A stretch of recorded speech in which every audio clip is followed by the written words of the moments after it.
You're a falling star. You're the getaway car. You're the line in the sand when I go too far.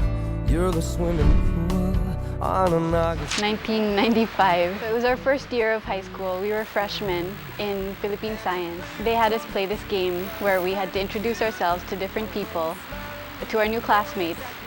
And so I talked to a lot of different people, but I can't remember a single thing that any of them said because all I could think of was I wanted to talk to this tall, cute guy. It's crazy life, and through these crazy times, it's you. You make me sing your every line, your every word, your everything. When I finally talked to him, I found out he was such a jerk. I hated him. Nung mag-classmate kami nung high school, hindi ko siya pinansin. Suplado ako nun. You ring my bell, you're a mystery. You're from outer space, you're every minute of my every day. So every day for that first year, I would go home and tell my mom, I hate him, I can't stand him. And my mom would always say, there's a fine line between love and hate. You'll end up together in the end. And of course, mother's always right. And you am in this crazy life, and through these crazy times, it's you, you make me. After that, 2 years later, we were both invited to the wedding of our friend's sister. Napansin ko lang siya nung nag-attend ako nung kasal nung ate nung kaklase namin. Ang ganda niya nun eh.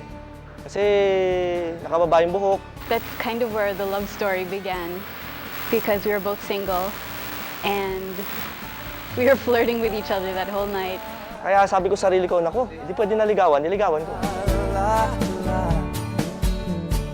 Patawanin ko lang yan, ginagawan ko ng mga cartoon sa notebook, sa gilid. Sa gilid ng notebook ko kasi hindi ako nakikinig sa klase. So drawing ako ng drawing. Sa mga dinodrawing ko, pag ginaganyan mo yung nagka-cartoons, yun, ginagawan ko sa ng mga ganyan. Napadalan ko ng mga sulat-sulat. Doon ako nagsipag magsulat eh.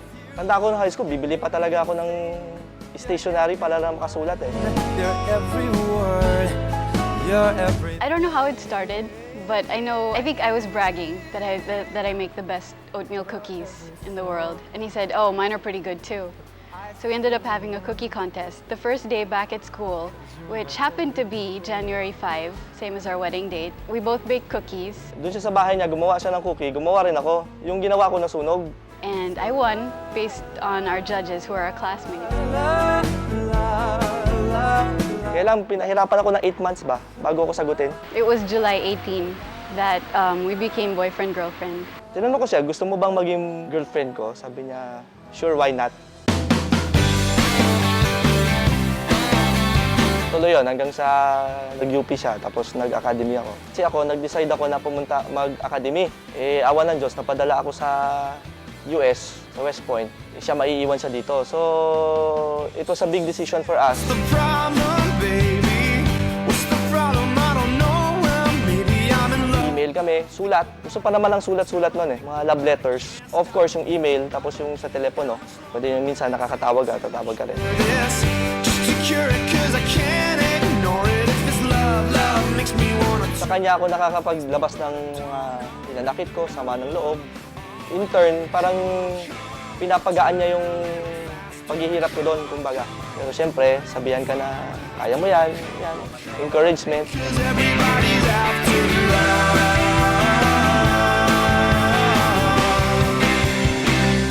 Nagkita kami sa Hawaii, kasi may pamilya siya doon. So, nung nagkita kami sa Hawaii, nakaikot kami ng Hawaii. Tapos, doon ko talaga na-discover na mahal ko talaga, or iniibig ko pala siya. Iba kasi ang pagmamahal sa pag-ibig eh. Tapos, nung nag-graduate na ako, pumunta siya sa graduation ko, nandun din. Nag-attend siya ng mga ball. Pinakilala ko siya sa mga klase ko. There's no escaping your love. These lines of lightning mean we're never alone, never alone. No, no, come on, come on.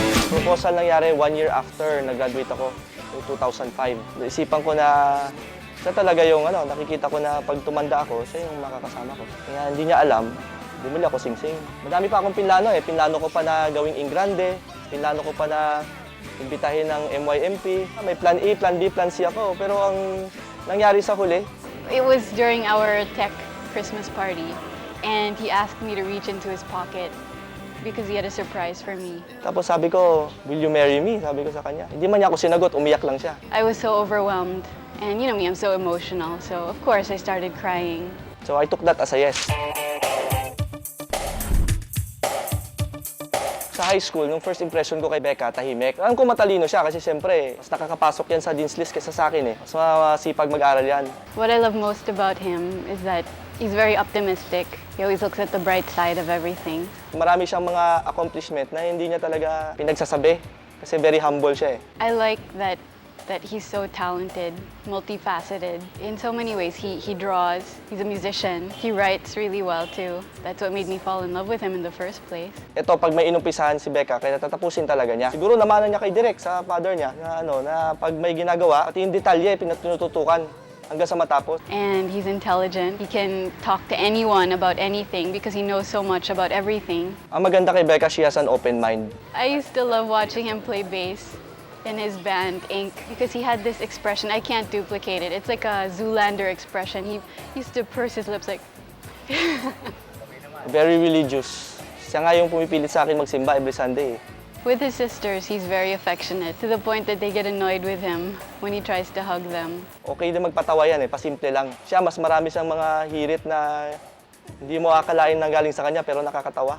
He always knows how to make me laugh, no matter what. No matter how sad I am, how depressed, he does something silly, and we just get each other like that.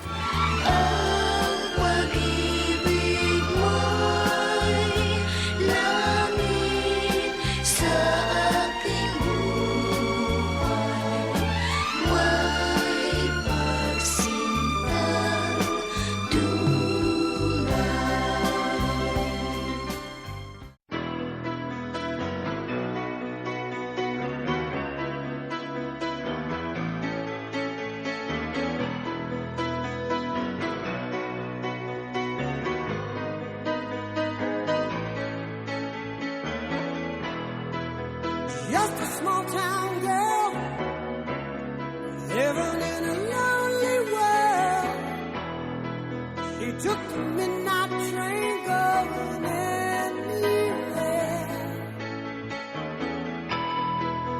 Just a city boy, born and raised in South Detroit. He took the midnight train going anywhere.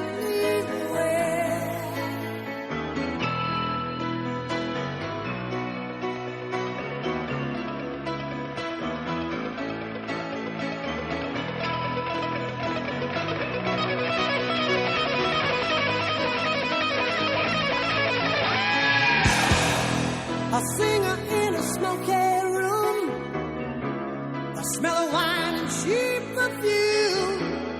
For a smile they can share the night. It goes on and on and on and on.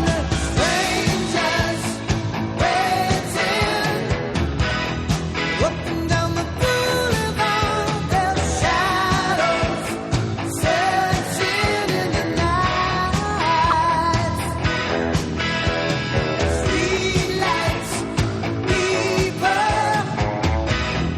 living just to find emotion, hiding somewhere in the dark. I'm grateful that I found someone like him so early in my life. I don't want to use the word forever, but I know I'm going to love you for the rest of my life.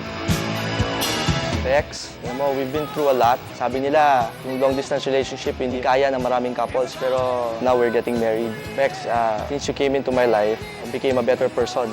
The people around us can attest to that. I'm happy. You're there to support me.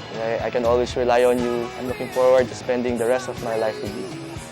I love you, Bex. Son of all just sing